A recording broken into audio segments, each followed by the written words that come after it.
I can explain. So, I was playing something or another on Steam last night while sitting in my office, watching the children, who were in an entirely different room, but that's besides the point.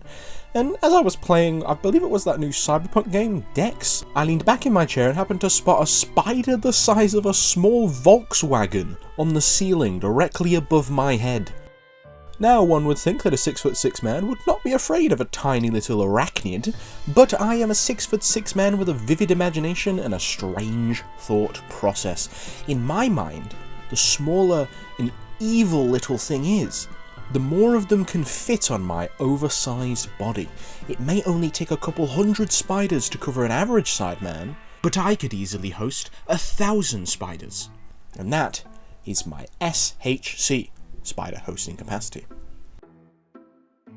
With most of my body frozen in fear, my right hand took it upon itself to act. As lefty gripped the armrest in terror, righty proved its dominance once again, searching over my desk for something capable of disabling the forward scouts of a potential arachnid army from a safe range, say, New Jersey.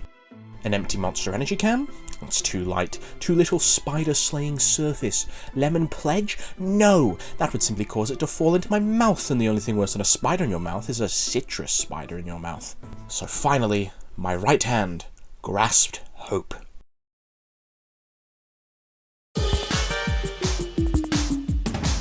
Pushing back from the desk slowly, I shook the can of spray adhesive vigorously, removed the cap, aimed, and fired, and within milliseconds, the large black spider was a large frosted black spider, the sort you might find in your cereal box if you had the sort of nightmares I do. It took a few small steps across the ceiling and then froze in place. My weapon was effective. Or was it? What if the spider was faking, waiting for me to resume my game before adhering itself to my face? And was an adhesive-coated spider hanging over my head any better than a regular one? Really? I had to finish the job. I reached for the first firm, flat thing I could find, and I squished.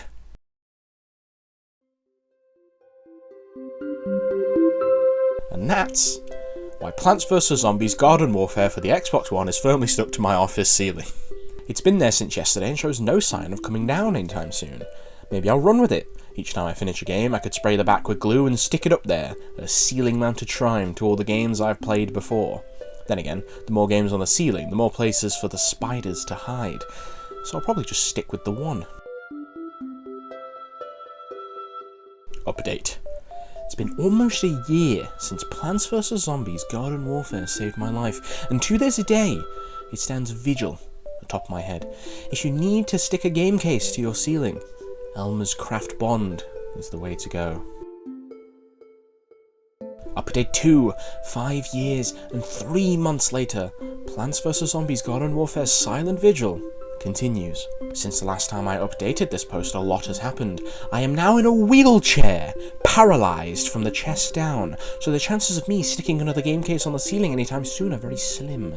The country got a new president, and the world is currently in the grips of the COVID-19 crisis. Not that those things are related. Yet, the game case remains. My niece recently visited to help us with some cleaning, and she saw a small beetle of some sort crawl between the case and the ceiling, so it may have dropped a little. The spider has not been freed, however, so its purpose remains fulfilled. Should the arachnid ever reclaim its freedom, I submit myself to its will. It's been 5 years. It has earned its revenge.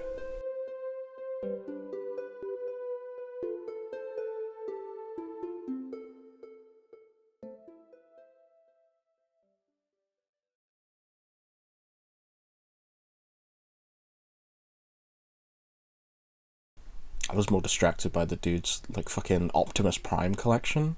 Some kind of Dreamcast game there on this shelf. Or maybe it's one of those Brady Games guides. Comment section. Identify. Because I don't wanna. I'm lazy. I hear you calling me. I wanna word you up into my life. Let's love up to make a single star in the sky.